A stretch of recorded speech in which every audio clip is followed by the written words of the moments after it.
gente, num determinado momento, tinha uma série de lutas em São Paulo, isoladas, né? Eu participei muito de uma luta em Moema, e a gente começou a ter contato com os outros grupos que estavam brigando no resto da cidade, muito por acaso. Aí, numa conversa com o pessoal da Associação Preserva São Paulo, com o presidente da associação, com o Jorge, ele sugeriu a gente fazer uma frente, uma rede entre os movimentos, assim, para compartilhar experiências e ferramentas para reagir a esse movimento especulatório. Até então a gente não tinha, nós isoladamente não tínhamos nem muita noção do que era a especulação imobiliária, como é que a coisa estava se dando, né, como é que estava acontecendo. Assim, lógico, em pouco tempo a gente começou a entender qual era a origem, né, que é a relação promíscua entre político e financiador de campanha, né, que é legal, por incrível que pareça, apesar de imoral, de inadequado, é legal. E isso acabava gerando contrapartidas por parte dos legisladores e do próprio executivo para recompensar esses financiadores de campanha. Então a gente elencou algumas intervenções do poder público que têm privilegiado o setor que patrocina a eles mesmos, né? Acho que o mais conhecido e um dos mais perniciosos é a ferramenta Operação Urbana, assim como está acontecendo. Talvez ela pudesse acontecer de uma forma mais democrática e contemplasse a melhorias para todas as classes, mas não é o que tem acontecido, né? Vou dar como exemplo uma que faz parte dessa frente, que é a Operação Urbana Águas Espraiadas. Ela começou, na verdade, com um projeto, que é o 13.260 de 2001, que tinha um perímetro delimitado menor do que é hoje, um custo menor e tinha um impacto social menor também, ele desapropriaria menos pessoas. Só que não satisfeitos com essa ferramenta, o pessoal do setor imobiliário pressionou os representantes deles, os vereadores e o pessoal que eles patrocinam, para modificar essa lei e fez um novo PL, que é o 25 de 2011, que aumentou o custo social e o custo da obra, né? Foi para cerca de 4 bilhões de reais, coisa aproximada. Então, o que a gente tem no fim disso tudo? A gente tem um problema sério de exclusão social. A gente vai ter um número aproximado de 13 mil desapropriações, incluindo habitações formais que pagam IPTU, tem escritura, e as comunidades carentes. São, se não me engano, 16 comunidades carentes.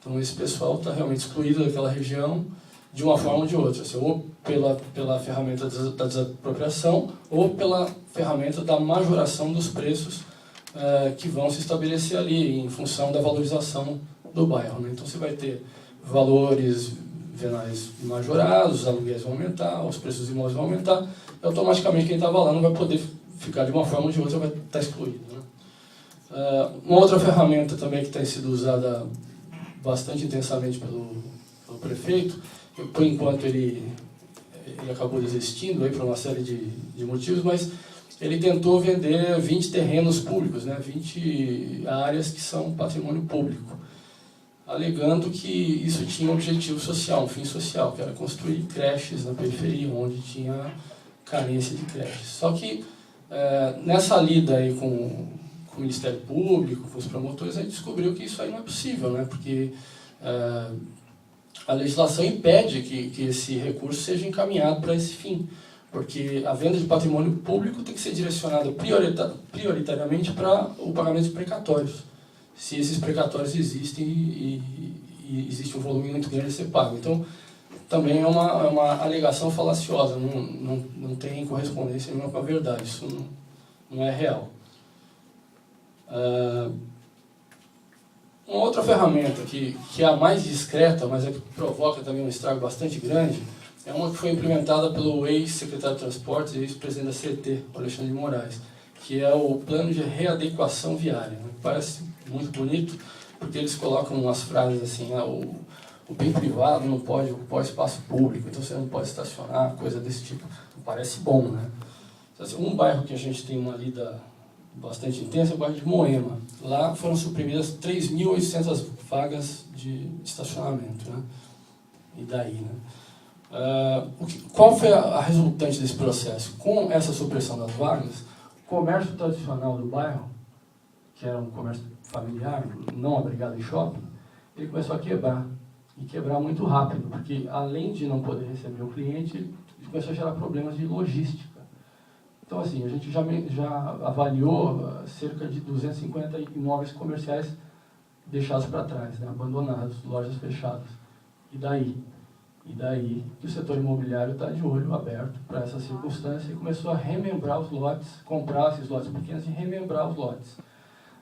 A alegação primeira do plano de readequação viária é que ele tinha como objetivo prioritário a segurança do pedestre e a fluidez do tráfego de automóveis. O problema é que essas duas coisas juntas elas não funcionam bem, né? Com a fluidez do tráfego do automóvel, a gente teve um aumento nos acidentes com vítima na região. Então, informações de CONSEG, que foram fornecidas por oficiais da Polícia Militar, que aumentaram cerca de 25% os acidentes com vítima na região. Então, assim, a segurança do pedestre não foi alcançada, né? Com essas áreas vazias, as incorporadoras começaram a remembrar os lotes e fazer as edificações verticais de alto padrão, e via de regra comerciais. Então, o que vai acontecer? Numa área de 1.500, 2.000 metros, onde você tinha 5, 6 lojas, e na frente delas 10, 15 carros, você vai ter uma garagem com 250 vagas para receber o pessoal que vai usar esse conglomerado comercial. E, por fim, acho que talvez a mais violenta e a mais popular aí das ferramentas que foram usadas é a concessão urbanística na Nova Luz, né, que foi uma circunstância construída pela prefeitura, né, com o fechamento dos albergues, com a suspensão de um percentual da varrição de rua, né, descaso total com iluminação e segurança pública. Então, eles criaram esse problema e venderam uma solução bastante interessante, que é a lei da concessão urbanística. A concessão urbanística, para quem não sabe ainda, ela concede à empresa privada o direito de desapropriar, né?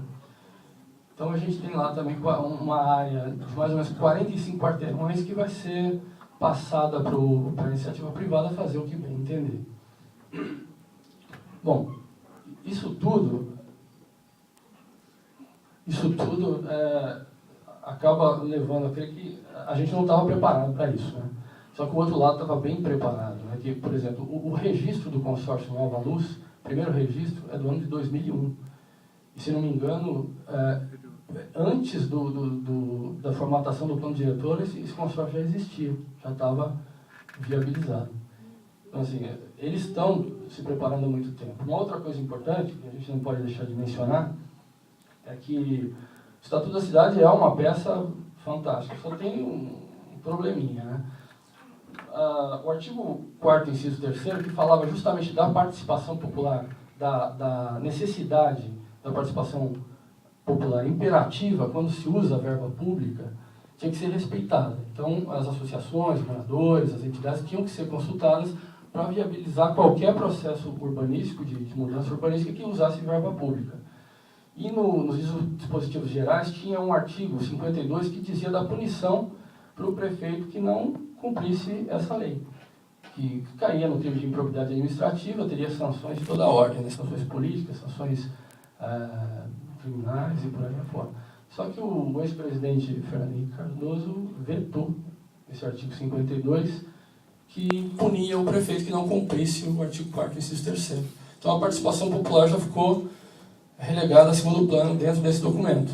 Então, e a nova redação, que se me engano é de 2009, o professor João talvez possa precisar melhor, já não tem o texto do artigo 3º nem mantido daquela forma. Existe uma outra redação, suprimindo boa parte daquele conteúdo. Então, o que a gente tem hoje? O cenário é o seguinte: a ferramenta que sobrou para a gente é mobilização e a nossa capacidade de criar uma rede entre os movimentos para articular um movimento amplo, né, na cidade toda, inclusive para informar as regiões que ainda não têm consciência dos processos que estão se estabelecendo dentro da cidade. Então, a gente tem observado muito na Prefeitura de São Paulo uma prática recorrente, que é a de virar uma parte do bairro contra a outra, via de regra uma classe social contra a outra, para protelar as audiências públicas e gerar um certo emperramento do processo, para eles poderem viabilizar a coisa de outra forma. A gente tem um caso agora aí do monotrilho, né? Que o pessoal, não sei de que forma, conseguiu convencer os moradores de Paraisópolis, que é viável, é interessante, a ferramenta satisfaz, e todo mundo sabe que é um absurdo. Então a gente tem esse problema aí do poder público estar muito mais preparado e aliado com um vínculo restrito com o setor imobiliário, e a gente não ter se preparado para isso. A gente, na verdade, foi pego de calças curtas aí.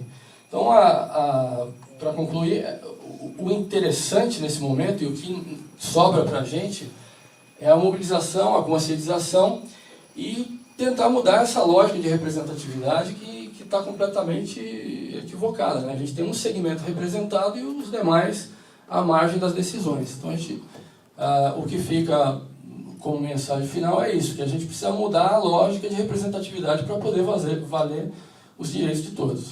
Obrigado.